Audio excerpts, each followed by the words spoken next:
நாங்கள் வந்து மசாலா பொரி செய்யலான்னு முடிவு பண்ணி அதுக்கு தேவையான தட்டி வச்ச பூண்டு, கருவேப்பிலை, கடுகு, மஞ்சத்தூள், மிளகாத்தூள், வரமிளகாலாம் எடுத்துக்கிட்டோம். ஃபஸ்ட்டு தேவையான கடலையை வறுத்து எடுத்து வச்சுக்கிட்டோம்.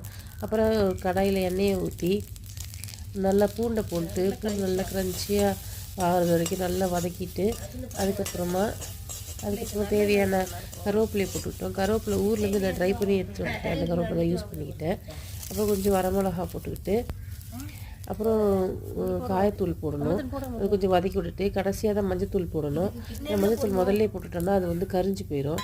அதனால் மஞ்சத்தூளை போட்டுட்டு அதுக்கப்புறம் தேவையான பொரியை போட்டுட்டு நல்லா பொரி நல்லா சூடு ஏறினதுக்கப்புறமா அதில் கடலை கலந்து கொஞ்சம் உப்பு போட்டு கலந்து கூட நம்ம எடுத்து வச்சுக்கலாம்.